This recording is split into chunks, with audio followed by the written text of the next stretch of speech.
Vishnu चाटेचा mobile शोधण्यात अजूनही पोलिसांना यश आलेलं नाही। सीआयडीने 5 मोबाईल फोन जप्त केलेत, मात्र विष्णू चाटेचा 6वा फोन अजूनही मिळालेला नाही। नाशिकमध्ये विष्णू चाटेने मोबाईल फेकल्याची माहिती आता समोर येतेय। विष्णू चाटेचा हा मोबाईल कितपत महत्त्वाचा ठरणार आहे पाहूयात या रिपोर्टमधून।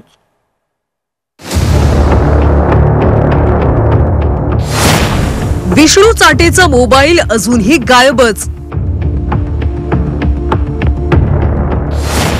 नाशिकमध्ये फेकलेला मोबाईल शोधण्यात अपयश। मोबाईल सापडत नसल्याने तपासात अडथळे।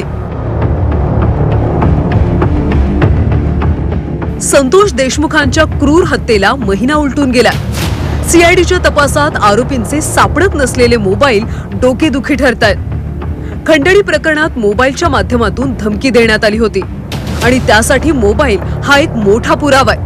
आतापर्यंत सीआयडीने 5 मोबाईल जप्त केलेत, मात्र सापडत नसलेला 6वा मोबाईल म्हणजे विष्णू चाटेचा मोबाईल हा सीआयडी साठी डोकेदुखी ठरलाय। फरार असताना नाशिकमध्ये त्याने मोबाईल फेकून दिला असल्याची कबुली दिली आहे, मात्र तो कोणत्या ठिकाणी फेकला हे आठवत नसल्याचं तो सीआयडीला सांगत असल्याची सूत्रांची माहिती आहे।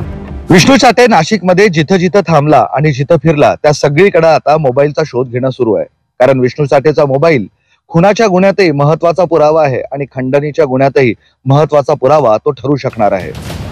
विष्णू चाटेचा मोबाईल मिळत नसल्यावरून सामाजिक कार्यकर्त्या अंजली दमानिया यांनी संताप व्यक्त केलाय। पोलिसांना फोन मिळत नसेल तर तपासाचं काय, असा संतप्त सवाल दमानियांनी विचारलाय।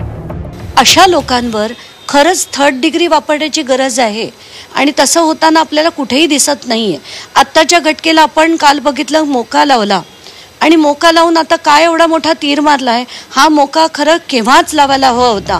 विष्णू चाटेच्या मोबाईलवरून खंडणीची धमकी देण्यात आली होती हे तपासातून समोर आले। त्यामुळे खंडणी प्रकरणात मोबाईलवरून झालेलं संभाषण हा महत्त्वाचा पुरावा आहे। विष्णू चाटे सध्या कोठडीत आहे, मात्र अद्यापही त्याचा मोबाईल फोन मिळवण्यात पोलिसांना यश आलं नाहीये।